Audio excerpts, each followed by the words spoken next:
Trust forms the cornerstone of any relationship, be it a friendship, a romantic partnership, or a familial bond. In this video, we will delve into 10 traits outlined by Stoic philosophy that should raise red flags when considering trust foremost. It is imperative to observe and evaluate individuals for these characteristics. Thankfully, this is a straightforward process. Simply analyze their words and actions to discern their true nature.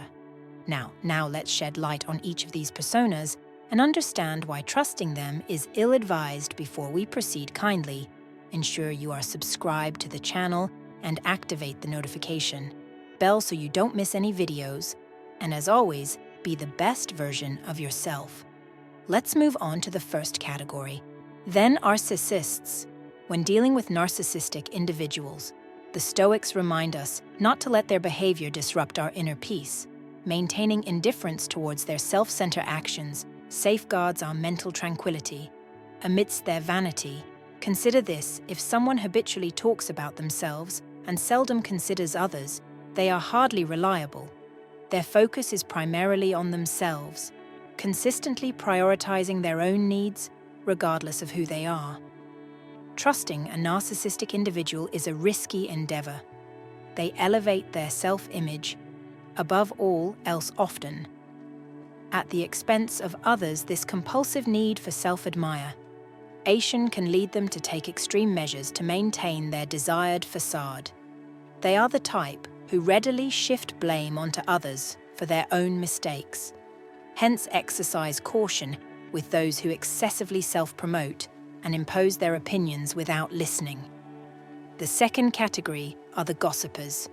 Stoicism also guides us in handling gossip and hurtful words. It stresses the importance of not giving undue weight to others' opinions about us. If someone readily shares secrets or spreads information about others, they're likely to do the same to you, gossiping about you behind your back. Trusting gossip is a misstep, as their inclination to spread information is driven by pleasure, not discretion. The third type are those who persistently provoke irritation. When it comes to dealing with vexing or manipulative individuals, Stoicism advocates for self-reflection rather than reacting emotionally. We can pause and consider how our own perceptions and reactions shape the situation. While it's understandable to lose patience during challenging times, it's different when you find yourself perpetually irked by a specific person. If someone consistently has the ability to provoke irritation, they likely do so through subtle provocations, sowing seeds of doubt in small, almost imperceptible doses. Beware of these subtle games. If someone persistently irks you, it's because they are covertly prodding you with words and gestures. The fourth type are those who are indecisive. Stoicism encourages us to focus on what we can control, our decisions and actions. Trusting someone who perpetually wavers in decision making is a dubious proposition. How can you rely on someone who struggles to chart a course for their own life? Their unpredictability arises from an undeveloped, unstable personality. Trusting an indecisive person is akin to entrusting a child with the sharp tool, dangerous and unpredictable. The fifth type are the two-faced. In dealing with those who wear two masks, Stoicism advises caution. Instead of fixating on their actions, we should focus on nurturing virtue within ourselves. We've all likely encountered individuals who appear friendly to your face but spread rumors behind your back. This behavior extends to others as well.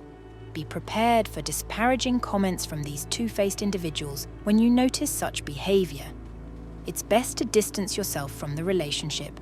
Promptly don't let the opportunity to master your emotions slip away. The sixth type are the people who are overly curious. Stoicism emphasizes the need to set boundaries in conversations and share information. Judiciously, be wary of those with insatiable curiosity, as it can lead to the disclosure of sensitive information. This curiosity may also be rooted in envy. It's vital to be cautious about whom you confide in, as it's challenging to be certain that your information won't be used against you in the future. While it's normal for people to ask about your life, in the course of conversation, be cautious of those who incessantly probe, especially on sensitive matters. Such individuals warrant caution, and if possible, distance. The seventh type is the universal friend. Stoicism reminds us that we can't control how others perceive us instead of seeking universal approval. It emphasizes the importance of authenticity we've all encountered. Individuals who seem universally affable, always eager to please and befriend everyone. While there's nothing inherently wrong with these traits, it's important not to blindly trust them. Often such individuals seek popularity and aim to be the center of attention. For them, you're just one among many easily replaceable. Be cautious of these extroverted popularity-seeking personalities, as they tend to shift allegiances swiftly. The eighth type are the perpetual critics. Stoicism underscores the significance of self-evaluation instead of devoting time to criticizing others. The Stoic focus is on self-improvement. Individuals who habitually criticize others, often resorting to gossip or rumors, likely possess questionable character. Those who invest time in disparaging others are unlikely to be productive. Responsible individuals, be wary of these critics, as their readiness to malign others suggests a lack of virtue. I appreciate you. If you have made it this far, leave a comment if you were previously trusting someone with traits from these categories. But hold on, there are still two more types to discuss. The ninth type involves those perpetually embroiled in problems. Stoicism urges us to take ownership of our decisions and emotions, rather than blaming fate or circumstances. Beware of individuals who constantly find themselves in conflicts and dramas, perpetually claiming ill fortune.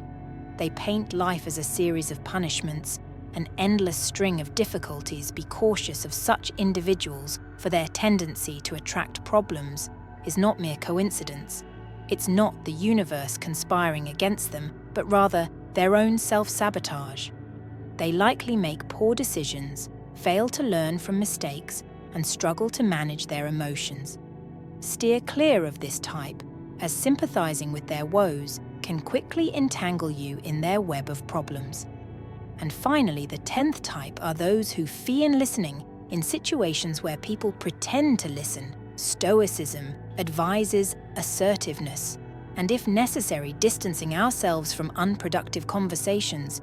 We've all encountered individuals who, when you share an idea or speak, respond with a perfunctory yes or, I understand. It's not just annoying but can be disrespectful at a minimum. A conversation requires genuine attention.